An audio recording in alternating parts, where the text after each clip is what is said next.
What's good, YouTube? What's good? Okay, so back with another win today. Really good result. And again, it's another long in these bullish market conditions. We didn't overcomplicate today. We just sort of went with what price was giving us. Um, and yeah, I'm just going to jump straight into it because there's not really too much for me to say other than talking you through the trade. Um, my entry was super strong. I caught the trade pretty much near enough at the bottom. I was able to catch near enough the full extension up. There is a few minor tweaks that I probably would have done looking back on it, which again was important to do because it's easy to look at a win and just go, yeah, great. But me personally, I still want to learn and understand what I could have done better because I believe there's always something you maybe could have done different. Maybe one day there is a perfect trade that you do.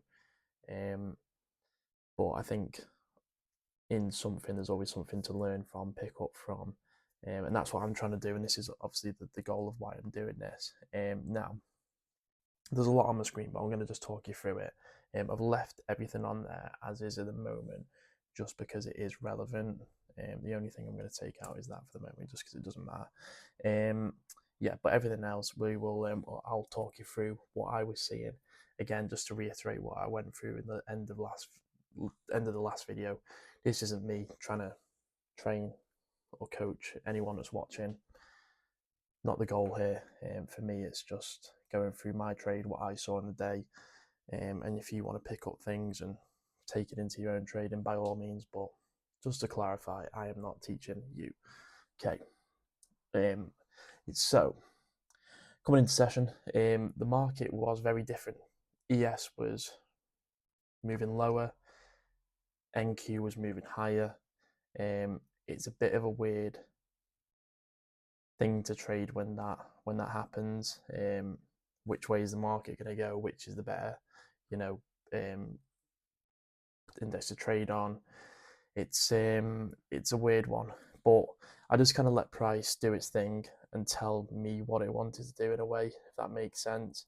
And I just picked apart little bits, used information, and helped build a trade from there. So when we opened, you can see on ES we made this leg down here. Now we swept London lows. We'd swept these 5-minute intermediate lows that I had marked out. Now on NQ we were originally, as you can see, we made this move up. We originally stayed below these, but then we did make a move down and we swept out one of them. Now the key thing for me was we stayed above London lows here on NQ, while like I just showed you on ES we'd moved below them. Now from here there was two major things that I saw. So firstly, the first thing that actually happened was we had a 5-minute break of structure above this high here on NQ. Yeah, there we go. So we had a 5-minute break of structure here on NQ. Now we broke above that high, but not only that, we also inverse this 5-minute gap. Now the reason why, so let me just quickly cover this. That you can see, I've marked out something here. Now I was originally going to take my trade on NQ, but for me there wasn't enough confluence. And by the time we had, oh, got rid of the wrong thing. Yeah, by the time we had inverse that 5-minute gap and we broke structure, we were pretty much, near enough at London highs. The RR wasn't there for me. And it wouldn't have been a great trade because I would have had to put my stops at minimum probably there. It wouldn't have been a good trade to take that. So I didn't take that. I wanted, and I was looking at taking the trade down here on NQ, which is why I left it up, because originally I was looking at taking this. We broke structure here, and then I think this is a 3-minute gap if I remember correctly. Yeah, so you can see that 3-minute gap there. We inversed that, and I was going to take it here after that 3-minute gap, but for me, just this SMT and the 3-minute gap wasn't enough. In the end, it actually would have played out to be a beautiful trade, and it was that 2-to-1 ratio which I was targeting. So it would have been a great trade, but it just wasn't enough for me to be confident on and for me that wasn't worth the risk. Now, when we broke 5 minute structure and inversed this 5 minute gap, that was one sign to me that price is likely to reach those highs. At that point, I was pretty confident that we were going to go out and take these London highs on here. Now, how far past that would they go? I knew that any trade I took on ES, I would have to manage because I didn't think we were necessarily going to hit them. Now, my targets were at London highs, as you can see, but I actually had 18 minis on this trade, not 18 minis, 18 micros on this trade, and I took partials here. So my TP1 was set just at these equal highs here, and then we let some contracts run up to London highs, which you can see didn't actually play out in the end. Price, unfortunately, just didn't make it high enough, and we ended up reversing. So unfortunately, I only took, I say a small win, but a win is a win.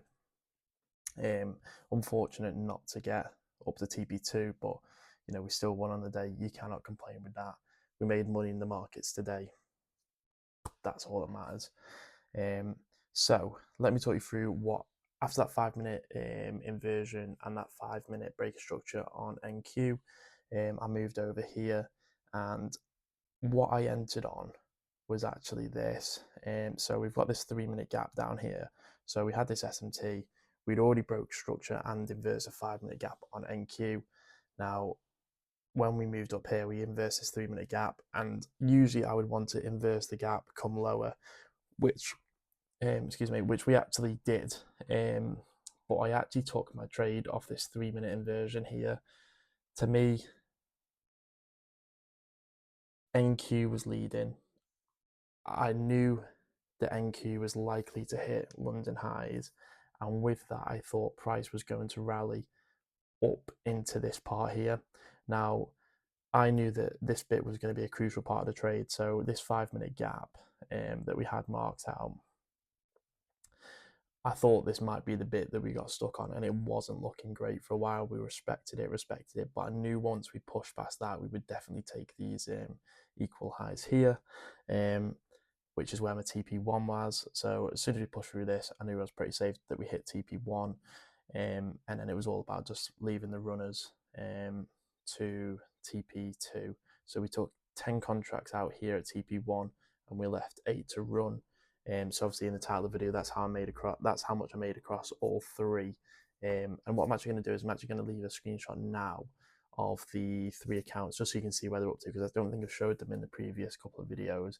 But yeah, they're sitting above halfway now, and yeah, they're looking super solid. And I will show you the week as well while we're on that. So here's the week. You can see we took 624 across the 3 accounts. And yeah, it's a really, really strong week. Now, me personally, I think that's me done for the week now. It's very unlikely I'm going to trade tomorrow. I'm out all day, I'm busy. It's unlikely that I'm going to have time to look at the charts and take a trade. So I think that is most likely going to be me done for the week now, but I will take that all day. It's a super strong week, something to build on, a lot of positives to take. And yeah, just moving back to the trade, because I don't think I covered my entry as well as I wanted to. Now, we inverse this 3 minute gap here, and that, like I said, that is where I entered my trade. But looking back, I probably should have waited for a bit more confirmation, because we did retrace, and typically where I would enter here is we had that retrace, and then we had this 1 minute gap form here. I should have probably entered on the inversion of this gap, and it would have been very, very similar in terms of my entry. But I think to me that probably looks a bit safer. We'd had that 3 minute inversion, bit of a retrace down, and then that extension leg up. But that is just me being super picky. I'm not mad with the entry that I took at all. To me, just on the fact that NQ had broke structure and inversed that 5 minute gap higher up, and then we inversed a 3 minute gap on ES, as well as the SMT between the two pairs. It was was strong enough for me to be confident in, and that's all that you can do. You just got to be confident in your trade, and when you put a trade on, you've just got to accept the risk. So my risk on this trade wasn't bad at all. I can't remember to the exact amount or how much my risk was. In fact, what I'll do is I'll put a thing at the bottom of the screen now, which shows what my risk was. Like I said, I had 18 micros on this trade, and I'll put at the bottom of the screen now where how much that was, how much I risked. But I knew that it was, it was more than comfortable. From memory, I want to say it was like maybe 650 or 700, something around there. But yeah, like I say, I'll put it on the screen for you. And then yeah, we moved up. We struggled in this bit, but once we pushed through it and we broke through that bit, we were pretty strong. And like I say, unfortunately, we just didn't make it up to these highs up at London. But like I say, it's a positive week for me. 3 winning trades, 1 break-even trade. There's no reason to complain or get greedy about that. So yeah, really happy. And yeah, like I said, it's unlikely that I'm going to trade tomorrow. Oh, with the other remaining contracts, just while I think of it, I didn't get stopped out down here. Obviously, when I hit TP1, we moved my stops to break even, so they just got stopped out at break even. But yeah, it's unlikely I'm going to trade tomorrow. If I do, on the off chance, you will see the recap. But you are most likely going to see another video next week now. What day that will be. Mondays are typically always slower, whether is Monday or maybe it's Tuesday or Wednesday, I don't know.